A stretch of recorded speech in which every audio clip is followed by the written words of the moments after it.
Yeremia pasal yang ke-17. Mulai ayat yang ke-5.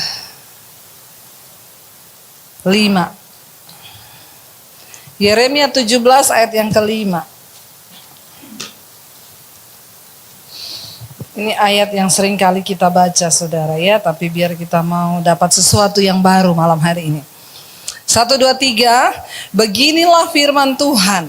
Terkutuklah orang yang mengandalkan manusia, yang mengandalkan kekuatannya sendiri, dan yang hatinya menjauh daripada Tuhan. Ayat 6, ia akan seperti semak bulus di padang belantara. Ia tidak akan mengalami datangnya keadaan baik. Ia akan tinggal di tanah angus di padang gurun, di negeri padang asin yang tidak berpenduduk. 7, diberkatilah orang yang mengandalkan Tuhan, yang menaruh harapannya pada Tuhan. Ia akan seperti pohon ditanam di tepi aliran air, yang merambatkan akar-akarnya ke tepi batang air, dan yang tidak mengalami datangnya panas terik, yang daunnya tetap hijau, yang tidak khawatir dalam tahun kering, dan yang tidak berhenti menghasilkan buah. Saudara, hari ini kita belajar ada dua keadaan manusia. Yang pertama keadaan yang diberkati, yang kedua yang terkutuk. Jadi saudara mau kita membahas yang mana dulu? Yang diberkati dulu atau yang terkutuk dulu? Ya, karena pakai masker saya tidak tahu ngomongnya apa ini. Yang mau bahas yang terkutuk dulu angkat tangan. Yang mau bahas yang diberkati dulu. Ya terserah saya aja ya. Balik-baliknya terserah saya saudara ya. Iya, kita mau bahas dulu saudara orang yang terkutuk sesuai ayat ini aja. Beginilah firman Tuhan, terkutuklah orang yang mengandalkan manusia, yang mengandalkan kekuatannya sendiri, dan yang hatinya menjauh daripada Tuhan. Orang yang terkutuk itu siapa? Yang pertama, terkutuklah orang yang mengandalkan manusia. Ya, hari-hari ini siapa yang kita andalkan? Ya, seringkali cepat kita jawab Tuhan. Ya, tapi pada praktiknya saudara, mengandalkan Tuhan, percaya pada Tuhan itu tidak semudah waktu kita ngomong loh. Benar apa benar? Ya, kenapa saudara? Karena Tuhan itu tidak berharap pada sesuatu yang kelihatan itu kayaknya lebih mudah. Contoh kepada manusia, waktu nggak ada duit, ini harapkan Tuhan atau ke Penggadean ya. Ya, banyak orang menaruh imannya di Penggadean. Kenapa? Penggadean terlihat, Tuhan tidak terlihat. Ya, ke Penggadean itu enak, tulisannya menyelesaikan masalah tanpa. Emang ada saudara di dunia ini menyelesaikan masalah tanpa masalah ada? Kalau nggak bayar bunga jadi masalah. Ya, Tuhan itu tidak terlihat, dan untuk mengandalkan Tuhan itu, rasanya tidak mudah. Saya hari ini 5 kali khotbah. Ini khotbah yang ke-5. Sejak pandemi orang kehilangan pelayanan mungkin, tapi tidak dengan saya. Saya melihat bagaimana Tuhan itu ya terus menyertai dan luar biasa ya. Tadi sore sebelum kesini jam 2 sore saya melayani persekutuan di Australia. Di sana mereka sore jam 5, di sini jam 2 siang. Ketika mereka minta saya bersaksi karena mereka belum dengar kesaksian saya. Waktu bersaksi itu saya meneteskan air mata lagi ya. Kadang-kadang ya kalau orang suruh bersaksi itu, saya pun sendiri dikuatkan dengan kesaksian saya. Kenapa saudara? Waktu saya bersaksi, saya bercerita, ya tiba-tiba saya ingat lagi, iya ya saya pernah melewati masa itu loh. Dan sekarang sudah terlewati loh. Ketika saya bersaksi dulu saya kehilangan keluarga, bukan dari nol, memulainya dari min. Tanpa pekerjaan, tanpa uang 1 sen pun, tanpa harapan karena tidak ada ijazah, semuanya ditahan sama papi saya. Dia bilang saya mau lihat Yesus kasih makan kamu pakai apa. Jangan bawa ijazahmu. Ya, Satu kerinduan di hati saya cuma bilang ini, Tuhan sertai aku. Supaya keluargaku melihat bahwa Engkau Tuhan yang hidup. Saya tidak akan meminta 1 sen pun dari keluarga saya. Bahkan ketika saya kelaparan, saya nggak punya apa-apa, saya tidak pernah telepon. Bahkan ke mami saya, ke siapapun untuk minta uang. Kenapa? Saya tahu itu akan mempermalukan Tuhan. Mereka akan bilang, katanya ikut Yesus. Minta uang, mana Yesusmu? Saudara, ketika tadi saya bersaksi kepada mereka, ya saya meneteskan air mata lagi. Kenapa? Ingat masa itu. Ya, sampai kadang-kadang di tempat kos harus kadang-kadang puasa terpaksa. Ya, puasa terpaksa, saudara tahu kenapa? Ya, anak-anak kos itu kalau makan kan ngurusi perut mereka sendiri. Ya, mereka nggak mau tahu di rumah ada makanan atau enggak. Pokoknya dia udah pergi kuliah, dia makan di tempat kuliah. Ya, saya kadang menunggu belas kasihan, pulang nggak ada yang bawa makanan. Ya sudah. Ya, dengan air mata menyembah Tuhan. Tapi saya percaya semua yang terjadi di hidup kita itu seizin Tuhan. Amin. Ya, jangan pernah menyalahkan Tuhan. Kenapa, saudara? Semua yang terjadi itu seizin Tuhan. Waktu kita berkata, ya berapa kali iblis datang ngomong, pulang ke keluargamu, ngapain kamu di sini? Ikut Yesus jadi rugi, pulang ke keluargamu. Saya cuma selalu berkata firman, iblis denger ya, aku ini telah dibeli dan hargaku lunas dibayar. Jadi aku sudah kehilangan hak atas hidupku sendiri bahkan. Kenapa? Ini punya Tuhan. Amin. Ketika kita sampai pada titik pemahaman bahwa hidup dan tubuh kita adalah milik Tuhan, itu udah enak banget, saudara. Kita mau difitnah, kita mau dihina, kita mau direndahkan, ya udah berarti Tuhan izinkan. Makanya saya kalau dengar orang ngomong, ya ibu kenapa? Itu Tuhan izinkan. Jadi enak tuh, kita nggak ada lagi rasa aku harus bela diri loh, aku harus gini, nggak usah. Semua yang terjadi di hidup kita itu Tuhan izinkan. Baru tadi siang suami saya ngobrol-ngobrol sama para pemain musik, mereka mengeluh tidak ada pelayanan. Suami saya berkata, kamu tahu ini semua Tuhan izinkan supaya imanmu bergantung kepada Tuhan, bukan kepada pelayanan. Amin. Kalau engkau bergantung kepada pelayanan terus, ya, maka engkau hanya akan hidup dari pelayanan itu. Tapi ketika iman kita taruh pada Tuhan, kita akan melihat kita bisa hidup lebih daripada apa yang kita dapatkan. Loh benar, ya. Saya melihat puji Tuhan hari ini subscriber saya 200.000. Tepuk tangan buat Tuhan dong, ya. Saudara, ya, saya tidak pernah saudara pikir saya pernah bermimpi dengan apa yang ada hari ini? Tidak pernah muncul di benak saya, nggak pernah ada. Saya pernah bermimpi bikin channel YouTube lalu dapat ratusan ribu subscriber. Orang itu nyari subscriber satu aja susahnya minta ampun. Lo bener nggak? Orang subscribe itu kayak kita disuruh ngisi form jemaat untuk komitmen loh. Saya aja punya channel, saya tidak pernah meng-subscribe channelnya orang. Karena itu kan nanti nggak penting. Nanti dia ngupload apa muncul terus di inbox kita. Ting, ting, ting.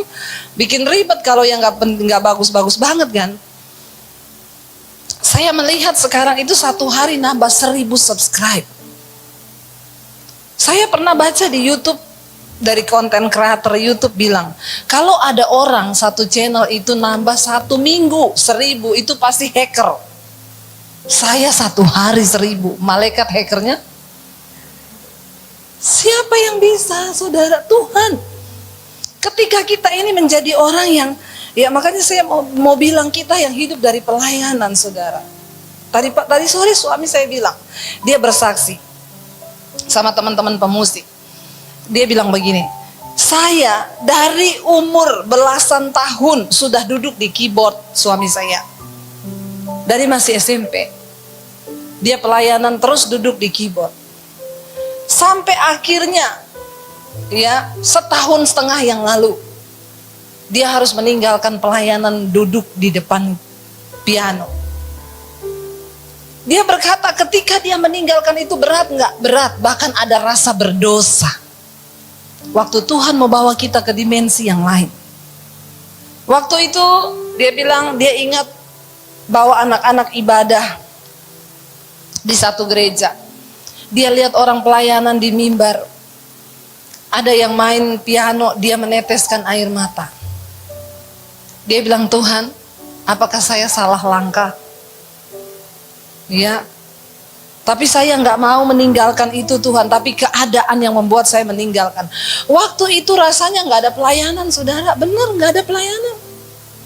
Saya juga harus menguatkan suami yang setiap minggu tidak ada pelayanan, karena merubah konsep kita. Ya, konsep suami saya dari dulu kan ya kita hidup dari pelayanan, setiap minggu hidup dari pelayanan main musik. Tapi ketika kita mulai berbicara tentang dimensi Tuhan, harus ada kapasitas iman yang diperbesar. Ya, lalu ketika dia hampir berbulan-bulan nggak pelayanan hari Minggu, saya kan mengenal suami saya, saudara, dia sedih loh. Dia merasa berdosa nggak duduk di piano. Ada rasa dia bersalah. Saya berusaha menghibur saya. Kan kamu gak mau begini, tapi keadaan yang membuat begini. Tapi saya percaya Tuhan lagi bawa kita ke dimensi yang lain. Gak ada yang tahu. Tapi kalau tidak dibuat begitu, dia kan tidak akan fokus untuk pelayanan media. Di balik Debbie Basir TV itu konten kreatornya ada suami saya. Ya, dia yang syuting saya, dia yang edit, dia yang bikin aransemen musiknya. Saudara tahu sekarang setiap malam dia main piano, tetap main piano sih. Tapi sekali main yang nonton 40.000. Kita nggak ngerti apa yang Tuhan buat kan? Kita nggak bisa berusaha ngangkat diri juga nggak bisa. Nggak usah lah ngangkat diri, nanti jatuh sendiri loh. Bagian kita taat pada firman, berharap. Rasanya sulit di waktu-waktu kita tidak bisa berharap, mengandalkan Tuhan. Tuhan itu gak terlihat. Tapi ketika ada sebuah iman untuk mengikut Tuhan, makanya saya bilang kita butuh iman. Kenapa kita butuh iman? Karena iman itu adalah sesuatu yang kita harapkan, bukti dari yang belum kita lihat. Kenapa untuk mengikut Tuhan kita perlu iman? Karena Tuhan itu gak bisa dilihat dengan mata. Dia hanya bisa dilihat dengan mata iman. Membuat kita bisa merasakan Tuhan itu hidup. Terkutuklah orang yang mengandalkan manusia. Jangan taruh pengharapan akan hidupmu pada pelayanan. Karena Tuhan bisa bekerja lebih daripada itu.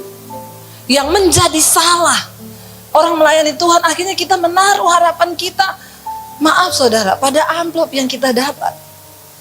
Kemarin orang-orang saya ini, 1 minggu ini saya pelayanan ya di Amerika, di Colorado, di mana-mana saudara. Mereka itu WA ke saya, Bu Debbie, iya kami mau undang ibu untuk pelayanan Zoom. Iya maaf Bu, maaf. Mau tanya ya tarif ibu berapa? Saya balas, kok kayak angkot? Pakai tarif loh. Ya, saya bilang, nggak boleh nanya gitu. Enggak Bu. Ya, karena sekarang kan banyak pendeta-pendeta Indonesia itu sekarang pakai tarif. Saya bilang, aduh, ya hilang urapan loh kalau pakai tarif saudara ya. Saya bilang enggak. Ya kalau saya, ya kalau ada puji Tuhan. Ya kalau nggak ada, kebangetan katanya. Puji Tuhan. Ya kita ini kan hidup, ya bukan pakai iman itu saudara, mungkin ya dari sini kita nggak dapat dari tempat lain tuh. Tuhan itu waktu kita taruh pengharapan dan kita mengandalkan Tuhan itu, kita bahkan bisa melihat apa yang lebih yang Tuhan bisa lakukan. Tapi butuh iman. Persoalannya sekarang kita melayani Tuhan masih pakai iman apa enggak? Benar enggak? Kita melayani Tuhan pakai iman atau cuma sekedar kita melayani? Akan ada perbedaan loh. Akan ada perbedaan. Dia Tuhan yang hidup dan masih bekerja sampai hari ini, dan dia bisa membedakan Makanya saya selalu percaya Alkitab bilang di dalam satu rumah itu ada banyak perabot. Ya, ada perabot yang mulia, ada perabot yang kurang mulia. Perabot yang mulia itu ditempatkan di tempat yang mulia. Dia dipandang layak dan dipercayakan oleh tuannya pekerjaan yang mulia. Tapi juga ada perabot yang kurang mulia. Sekarang kita semua adalah perabotnya Tuhan. Kira-kira kita dipakai untuk tujuan mulia atau tidak? Dan itu bukan karena kekayaan kita, yang menentukan bukan karena skill kita. Saya ini skill apa, saudara? Saya nggak punya skill untuk khotbah. Saya bahkan nggak punya titel, tapi sebentar lagi saya wisuda loh. Ya, untuk memperlengkapi saja, karena banyak orang di luar sana yang ya di mesbah doa aja ada yang gini, diragukan ini ibu ini teologianya dari mana.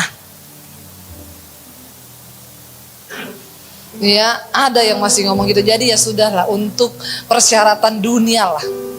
Ya, saya masih kuliah, menyempatkan waktu, saudara. Ya, saya ini kalau mau bicara skill apa yang saya punya? Nggak ada. Orang yang lebih pintar dari kita tuh banyak. Tapi percaya ke saudara, orang yang mengandalkan Tuhan. Ya, saya tidak pernah bermimpi loh. Dari sebelum pandemi, channel YouTube saya itu 80 ribuan. Dalam waktu berapa bulan ini, 200 ribu lebih. Dan itu yang saya layani bukan orang Kristen GBI semua. Ya, di situ ada HKBP, ada orang Katolik banyak. Ya, kita nggak perlu dengan kekerasan ngomongin doktrin. Pelayanan yang hidup dari sebuah pengalaman pribadi dengan Tuhan itu akan menjadi berbeda. Ya, saudara, orang nyanyi lagu itu, kalau dia nggak menghidupi lagu itu, dia tidak meresapi lagu itu rasanya beda kok, saudara. Kita juga mendengarnya juga beda. Kenapa setiap kali saya nyanyi saya pasti meneteskan air mata? Karena saya mengalami apa yang kata-kata lagu itu tulis. Makanya kita bisa meneteskan air mata. Jangan cuma jadi Kristen yang menjadi Kristen yang hanya menjalani saja. Mari kita mulai belajar ngalami Tuhan. Berjalan dengan iman. Terkutuklah orang yang mengandalkan manusia, yang mengandalkan kekuatannya sendiri, yang hatinya menjauh dari Tuhan. Udah andalkan manusia, andalkan kekuatan sendiri, hatinya jauh dari Tuhan lagi. Saudara, rugi jadi Kristen hidup begini, sayang. Mari hati kita melekat pada Tuhan. Bagaimana cara hati melekat dengan Tuhan? Setiap hari kita koreksi hati kita. Ada nggak sesuatu yang tidak beres? Kalau kita kepahitan sama orang, kalau kita dendam sama orang, kalau ada kekecewaan, mari saudara, setiap mau tidur Tuhan, aku melepaskan pengampunan. Kenapa itu penting? Tuhan lihat hati loh. Tuhan lihat hati. Dan kenapa hati itu yang berkenan di mata Tuhan? Karena hati itu nggak bisa ditutupi, nggak bisa dipamerin kan? Kita nggak bisa ngomong sama orang, saya ini rendah hati loh. Berarti sombong. Ya, hati itu kan yang tahu cuma Tuhan. Kenapa Tuhan tertarik dengan hati? Karena kebenaran dalam hati itulah kebenaran yang paling sesungguhnya. Waktu mau tidur malam, Tuhan, jagai hatiku. Kalau ada yang tidak berkenan, aku mau buang itu, Tuhan. Kalau aku masih menyimpan kepahitan atau kekecewaan kepada orang, dalam nama Yesus aku lepaskan pengampunan. Begitu, saudara. Supaya hati kita nggak jauh dari Tuhan. Kenapa? Kalau hati jauh dari Tuhan, terkutuk loh. Lagian nggak enak kan orang hidup dengan sakit hati. Bener nggak? Ya, yang manusia butuhkan hari-hari ini tuh bukan uang sebenarnya, tapi damai sejahtera. Dan Alkitab bilang orang yang hatinya teguh engkau jagai dengan damai sejahteramu. Ya, punya banyak uang kalau nggak damai buat apa coba? Saya tuh kemarin ditelepon satu orang bapak, Bu, saya udah umur 70-an, 74 apa 76. Saya sekarang di Singapura, Bu, saya lagi berobat. Bu, saya ini memang, ya saya tahu ya, saya ini kalau ibaratnya roket mengorbit, saya ini sudah sampai di puncak orbit, Bu. Iya, dia bilang kalau ibu tuh kan masih meroket nih, saya ini sudah sampai di puncak, Bu. Saya juga sudah minta mati. Saya juga udah bilang, Tuhan kalau saya mati, ya jangan aneh-aneh deh Tuhan. Lagi tidur aja terus mati gitu. Saya seorang diri Bu. Saya di Singapura, ada pembantu yang setia mengikut saya sudah 30 tahun. Yang jadi persoalan gini Bu Dewi, saya ini masih membawa amanah dari Tuhan. Ada harta di tangan saya. Yang saya nggak tahu nih kalau mati nih harta mau saya kemanain. Dan itu jumlahnya miliaran Bu. Ya, jangan dengar kayak gini langsung. Saya biasa aja tuh. Ya. Jadi Bu, saya itu takut kalau saya mati, uang ini jatuh ke tangan orang yang salah. Ya. Saya tidak damai tiap hari cuma mikirin itu. Loh, saudara bayangkan loh. Kebanyakan uang aja bingung kan? Ya, tersiksa loh. Dia mengeluh ke saya, itu yang sangat menyiksa dia loh. Setiap malam saya tersiksa. Saya takut kalau saya mati nanti uang ini siapa yang ambil Bu? Ya, jadi saya bilang ya udah. Jadi sekarang Bapak berdoa, tanya sama Tuhan. Bapak mau kemanain uang itu? Kalau Bapak mau minta saya bantuan salurkan, kalau saya sih memberi usulan, Pak, kasih buat pendeta-pendeta yang di desa saja. Itu pendeta di desa kasihan tuh, ya. Pada nggak pakai HP loh. Beli HP aja nggak mampu. Udah ada HP, beli sinyal nggak mampu juga. Ya. Jadi saudara, ya. Sampai sekarang ya, ini dia telepon saya udah kira-kira sebulan lalu. Tiap hari masih WA, Bu tolonglah Bu. Yang begini aja saudara, saya nggak telepon dia tiap hari loh. Saya cuekin. Dia bilang gini, Bu Debbie kenapa Ibu cuekin saya Bu? Biasanya kan kalau pendeta lain dengar saya ada duit gini ditelepon terus. Sorry Pak. Bagi saya kalau itu berkat dari Tuhan buat saya, ya pasti apapun yang terjadi buat saya. Tapi kalau kagak, ya juga kagak kalau Tuhan gak izinkan, bener gak? No, iya gak? Ya jangan terlalu dengar terus dimasukin hati. Beriman sih beriman. Ya dulu kan pernah ada saudara, ibu-ibu mau jual rumah, telepon saya, Bu Debbie saya mau jual rumah Bu di Menteng. Saya buka harga 20 M, ini udah ada yang tawar 21 M. Ya udah Bu dikasih aja, kan mintanya 20 M. Enggak, saya masih mau biarin dulu aja Bu. Besoknya telepon lagi, Bu ada yang nawar 21,5 M.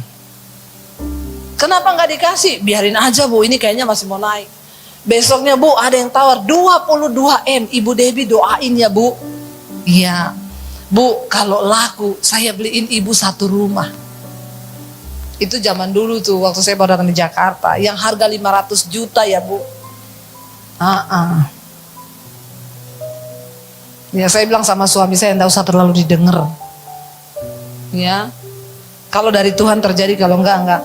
Bener, akhirnya rumahnya laku di angka 23 M. Loh, dari 20 loh. Jadi 23 loh. Sebenarnya kan 3 itu udah bonus aja ya. Orang 20 udah untung banget nih ya. Siang itu masih telepon saya, Bu doain ya. Siang ini saya ketemu notaris, semua bayar selesai. Iya Bu. Nanti kita cari-cari rumah ya Bu. Ya. Sorenya saya cuma tanya ini ya, SMS. Shalom Bu, gimana, sudah berjalan lancar? Nggak masuk. Saya telepon. Telepon yang Anda tuju sedang bersembunyi. Bersembunyi, jangan mengandalkan manusia. Ya. Habis itu sudah tidak aktif terus nomornya. Saya SMS pembantunya. Karena pembantunya itu sering telepon saya kalau dia berantem sama suami. Jam 2 malam aja saya ditelepon, Bu mau bunuh-bunuhan Bapak sama Ibu Bu. Ya itu, Mbak, Ibu bagaimana kabar Mbak? Terakhir kemarin jam 3 siang ada ngabari saya, sekarang kok sudah menghilang bagai ditelan bumi. Iya Bu Pendeta, Ibu Pendeta tahu sejak bayaran rumah kemarin Sekarang pintu suruh gembok, ganti nomor HP. Kata ibu, jangan ngomong sapa-sapa. Kalau ada keluarga siapapun yang telepon saya di rumah, bilang saya ndak ada, sibuk. Itu pasti orang-orang mau minta uang. Astagfirullah subhanallah. Ya, terjadi loh. Makanya jangan taruh harapanmu pada manusia. Kecewa nggak? Kecewa. Ya, orang lain mengecewakan, iya. Saudara bisa mengecewakan nggak? Saudara sendiri bisa nggak mengecewakan? Sangat. Ya, taruh, andalkan Tuhan. Hatimu dekat. Tapi ayat yang ke-6 berkata begini, ia akan seperti semak bulus di padang belantara. Orang terkutuk itu di semak bulus di padang belantara. Ya, sepi hidupnya, walaupun di lingkaran banyak orang, dia akan terus merasa sepi, keadaannya terkutuk, nggak pernah happy. Ya, lalu dibilang di sana apa? Ia tidak akan mengalami datangnya keadaan baik. Biar udah banyak uang nggak akan baik. Yaitu besokannya pembantu telepon, Bu Debi, ibu tadi berantem sama anaknya. Kenapa? Perkara mau beli telur sekilo. Hah? Masa mbak? Iya bu. Waktu ibu terima bayaran rumah kemarin, langsung dibeliin lagi rumah 3. Sekarang mau beli telur katanya tidak ada uang. Tersiksa nggak? Ini, ya uangnya puluhan miliar, tapi tidak dapat karunia menikmati. Jangan sampai saudara itu hidup nggak dapat karunia menikmati loh. Ya, bukan soal banyak yang kita punya. Tapi keadaan orang yang terkutuk itu, ia akan seperti semak bulus di padang belantara. Tidak akan pernah mengalami yang namanya keadaan baik. Nggak pernah mengalami keadaan baik. Kenapa? Karena hidupnya terkutuk. Kenapa? Karena hatinya jauh dari Tuhan. Kita mau menjadi orang yang hatinya dekat. Walaupun kita cuma makan di rumah, ya sambal, tempe, tahu, bisa happy sekeluarga. Saya tuh baru ngeh kemarin. Dari pertama kali kami datang di Jakarta, saya dengan suami, ya, kami tinggal di salah satu rumah keluarga. Ya, waktu itu kita masih naik motor, pelayanan ke Kelapa Gading, naik motor, pulang jam 10 malam, hujan, saya kehujanan. Ya, jangan melihat kita yang sudah begini, harus tahu perjuangan. Makanya saya bilang semua pendeta harus diproses. Ya, Pak Yo itu diproses, dengar kesaksiannya Pak Yo, wow, ya. Kalau ada pendeta keluaran, ada yang kejadian. Ya, ada yang cuma karena keluaran STH, NTH, ya, tapi belum pernah diproses. Harus diproses kalau mau jadi pendeta beneran, bener nggak? Supaya kalau kita khotbah jangan cuma bilang katanya. Ya, nanti kita jadi pendeta katanya, ya. Kayak orang buta nyanyi, pelangi-pelangi alangkah indahmu, katanya. Dia kan enggak lihat.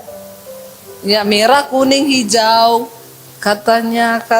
Di langit yang biru, katanya. Karena dia tidak mengalami. Saya dengan suami mengalami. Diproses Tuhan dari naik motor di Jakarta, pelayanan sampai ke Kelapa Gading, ya, dan benar-benar dengan uang yang pas-pasan. Ya, pengen makan di restoran di Jalan Panjang itu, ada yang namanya Sarang Oci, restoran Manado, tapi yang halal. Ya, namanya kan uang pas-pasan. Kayaknya cuma kita deh yang naik motor datang ke situ. Karena semuanya mobil, tapi saya tuh pengen. Jadi saudara, kita pesannya ikan 1 ekor, ikan oci itu loh, yang cuma segini tuh. Ikannya 1, ya, lalu sop kacang merah 1, udah itu. Ikannya bagi 2, ya, saya ambil kepalanya, suami saya ambil ekor dan badannya. Istri itu harus selalu mengalah, amin ibu-ibu. Tapi jangan sampai saya ulang tahun dikasih kepala ikan. Ada cerita begitu saudara. Istrinya ngalah terus, tiap kali mau makan dia ambil kepala duluan. Begitu dia ulang tahun, suaminya hadiahin dia gulai kepala ikan. Istrinya nangis. Kenapa kamu nangis? Ini kan kesukaanmu. Kamu nggak tahu selama ini aku mengalah ambil kepala. Ulang tahun dikasih kepala. Saudara, beberapa waktu yang lalu kita ke sana lagi, ke Sarang Oci. Sekarang ini kita juga, saya sering mampir ke situ. Saya baru ngeh kemarin itu. Pesannya apa? 1 ekor oci, 1 mangkok sop kacang merah.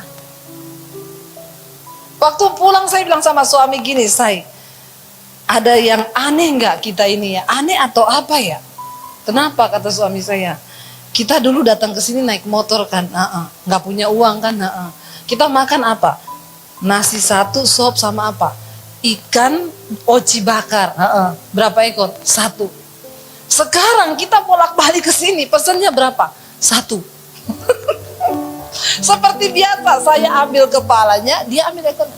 Loh saudara, saya tidak sedang berbicara mewah atau tidak, kaya atau tidak, tapi kan hidup ini soal seberapa kan yang kita butuhkan. Loh bener gak? Ya karena kita kuatnya makan memang cuma segitu. Tapi saya menikmati loh. Saya bahagia, saya ketawa-ketawa, apalagi kemarin. Suami saya tanya, "Mau makan mana?" Saya bilang Sarang Oci. "Ya udahlah, kalau kamu udah bilang Sarang Oci, Sarang Oci." Lagi makan ada ibu-ibu datang. "Ibu Debbie Basir ya?" "Iya." "Boleh foto nggak?" Ya, boleh silahkan. "Ibu saya ikut mesbah doa Bu, tiap malam." Saya foto sama ibu. Begitu foto, ya saya mau bayar di kasir, "Sudah dibayar Bu." "Sama siapa?" "Ibu yang itu." Haleluya. Itu lebih menikmati lagi saudara. Ya, kita menikmati yang baik. Orang yang mengandalkan Tuhan itu nikmati aja. Ada saatnya kita dihadapkan dengan hidup yang pas-pasan, nikmati. Apapun bersama Tuhan itu dinikmati. Tidak ada yang biasa bersama Tuhan. Semua akan menjadi luar biasa. Sekalipun dalam penderitaan. Yang terakhir, diberkatilah orang yang mengandalkan Tuhan, yang menaruh harapannya pada Tuhan. Ia akan seperti pohon yang ditanam di tepi aliran air, yang merambatkan akar-akarnya ke tepi batang air, dan yang tidak mengalami datangnya panas terik, dan yang daunnya tetap hijau, yang tidak khawatir tahun kering, dan yang tidak berhenti menghasilkan buah. Orang yang mengandalkan Tuhan, saudara perhatikan baik-baik. Diberkatilah orang yang mengandalkan Tuhan. Perhatikan baik-baik, garis baik-baik, bawahi baik-baik. Dikatakan apa? Diberkatilah siapa? Orang. Dengar baik-baik. Yang Tuhan berkati itu orangnya, bukan usahanya. Amin. Orangnya. Ketika kita hidup mengandalkan Tuhan, takut akan Tuhan, diberkatilah orang yang mengandalkan Tuhan. Saya kemarin diundang mendoakan orang peresmian GOR. "Bu, doakan Bu supaya gedung ini bisa diberkati Tuhan." Tiba-tiba di situ Tuhan ngomong, bukan gedungnya yang diberkati, orangnya. Sebentar saudara, saya action. Ayo cepet difoto. Soalnya nanti kalau pas buka mulut tuh jelek sekali. Saudara, ya Alkitab berkata, diberkatilah orang yang mengandalkan. Jadi bukan saya tiba-tiba ya Roh Kudus tuh kasih hikmah. Saya bilang, "Pak, maaf Pak, kita tidak berdoa supaya gedung ini diberkati." Karena Alkitab berkata, orang yang mengandalkan Tuhan, bapak sama ibu ini yang diberkati. Sehingga apapun yang kita lakukan dibuat Tuhan berhasil. Wow, ini sebuah kebenaran firman Tuhan yang luar biasa. Saudara tahu, saya mau bersaksi. Karena masa-masa pandemi ini, ya saya tuh mikir-mikir, mau ngapain ya, kadang ada waktu masih senggang. Saya tiba-tiba bilang ke suami, "Saya beliin kanvas, saya mau melukis." Dia kaget, "Kamu mau melukis?" Gambar orang aja nggak bisa. Mau lukis apa? Beliin aja dia, saya kenapa ya pengen ngelukis. Akhirnya dipesenin anak saya saudara online. Datang kanvas, datang tinta. Suami saya lagi di studio, lagi ngedit video, saya di kamar bikin gambar. Dalam waktu 2 jam jadilah hutan lavender. Jangan mengejek. Lavender beneran. Ya. Dan bagus saudara. Suami saya keluar dari kamar kaget. "Ih, ini lukisanmu?"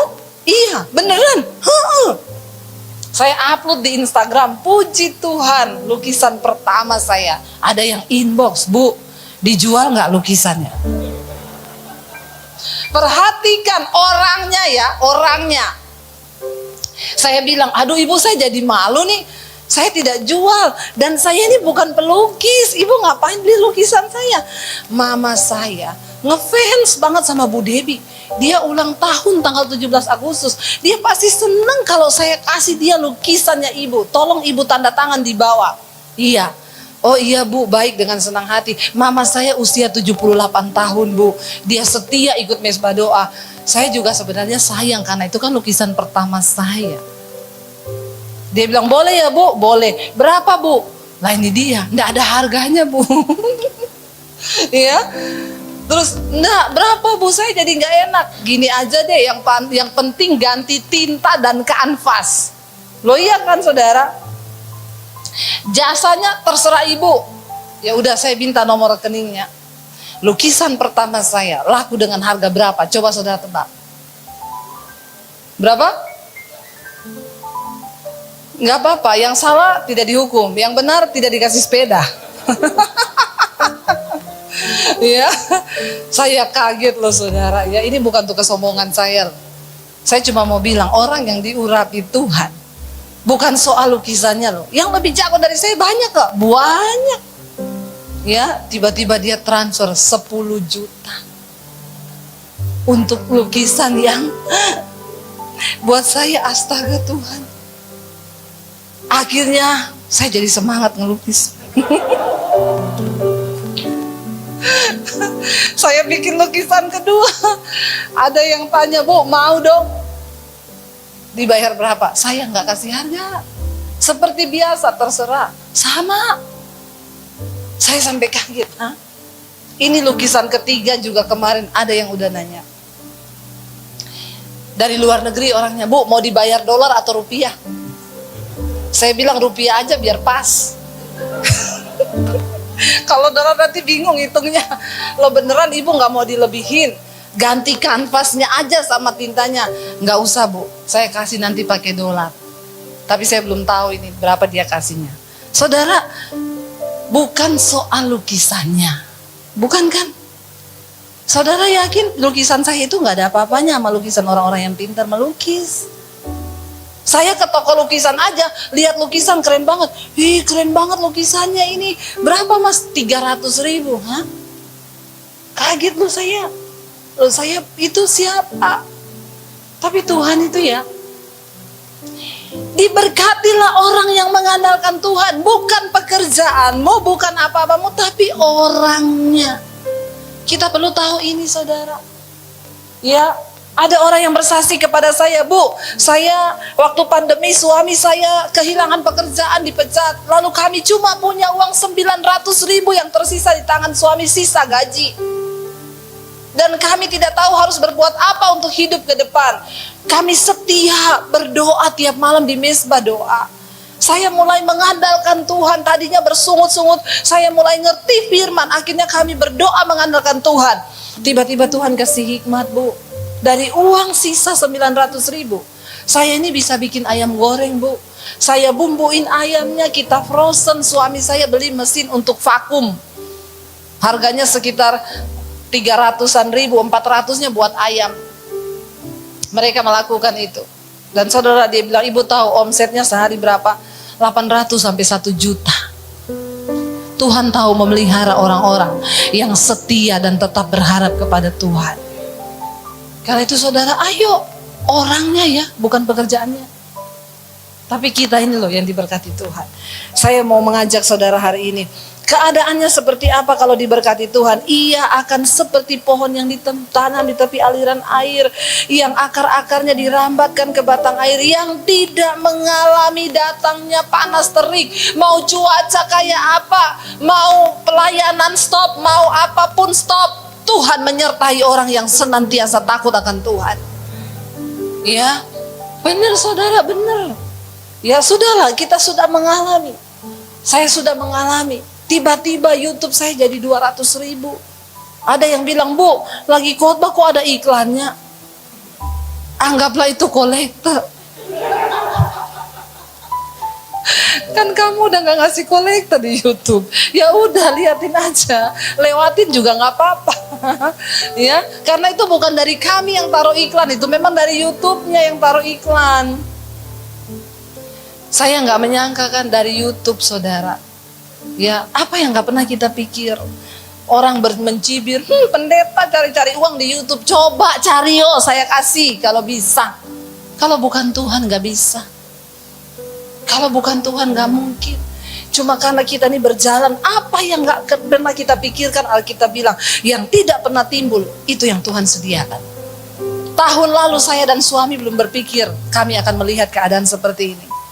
Kita nggak menyangka dari YouTube akan dapat setiap bulan dari uang iklan. Siapa yang menyangka? Kita nggak ada kepikiran tahun lalu. Tapi sekarang kami melihat, saudara, setialah tetap mengiring Tuhan.